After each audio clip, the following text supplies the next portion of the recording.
Abrão e Sarai já estavam vivendo na terra de Canaã havia muitos anos. Eles se lembravam da promessa que Deus lhes havia feito. Abrão teria muitos descendentes, tantos quanto as estrelas do céu. Mas o tempo estava passando, e Sarai continuava sem filhos. Ela começou a se preocupar e a duvidar.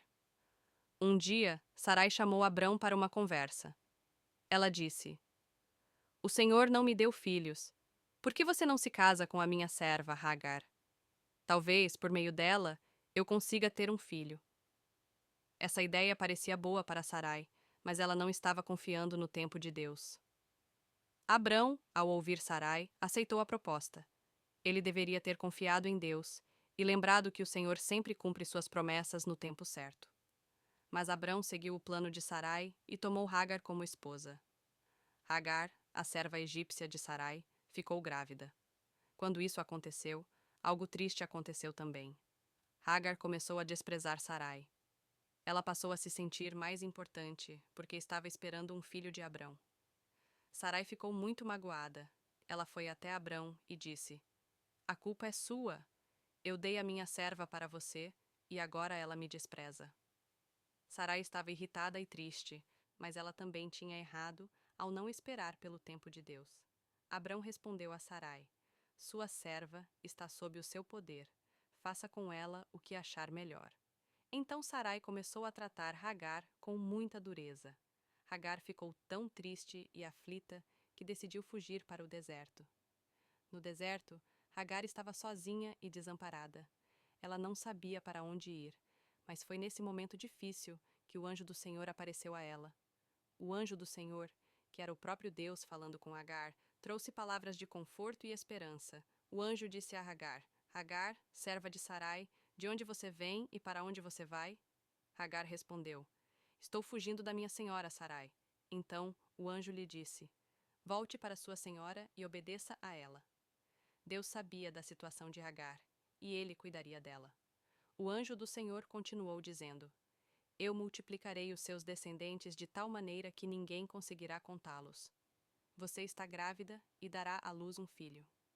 Você o chamará de Ismael, porque o Senhor ouviu o seu sofrimento. O nome Ismael significa Deus ouve. Isso mostrou a Hagar que Deus sabia de tudo o que estava acontecendo.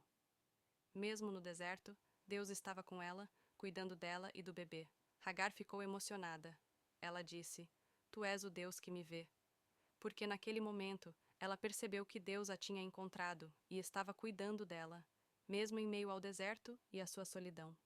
Hagar voltou para casa e obedeceu ao que o anjo do Senhor havia dito. Ela deu à luz um menino e o chamou de Ismael, como Deus ordenou. Ismael cresceu e se tornou forte. Embora Hagar tivesse voltado, a situação ainda era difícil. Abrão e Sarai viram as consequências de não confiarem no tempo de Deus. Eles aprenderam que, quando tentamos resolver as coisas sozinhos, muitas vezes criamos problemas ainda maiores. Deus, porém, é fiel. A promessa que ele havia feito a Abrão continuava de pé. Mesmo que Abrão e Sarai tivessem errado, Deus continuava cuidando deles e cumpriria o que havia prometido. Essa história nos ensina uma lição muito importante. Precisamos confiar no tempo de Deus. Às vezes parece que as promessas estão demorando, mas Deus nunca se atrasa. Ele sabe o que é melhor e sempre cumpre suas promessas. Quando tentamos resolver as coisas do nosso jeito, sem esperar por Deus, acabamos criando problemas. Devemos confiar no Senhor, pois Ele é fiel e tem o tempo certo para tudo. Deus está no controle da história. Ele prometeu um redentor para salvar o seu povo, e essa promessa também seria cumprida no tempo certo.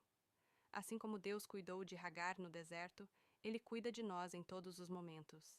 A história de Abrão e Sarai nos mostra que Deus é paciente e misericordioso. Mesmo quando erramos, Ele nos perdoa e continua fiel. Devemos aprender a esperar com confiança, sabendo que o Senhor nunca falha.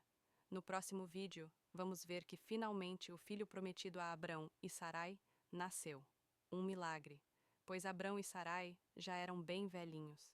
Por que Deus deixou os dois ficarem velhinhos para poder dar o filho a eles? Se você quer saber sobre essa história, não perca o próximo vídeo e não esqueça de pedir ao papai ou à mamãe para deixar o like, se inscrever no canal, acionar o sininho das notificações, comentar e compartilhar com os amigos. Tchau, pessoal!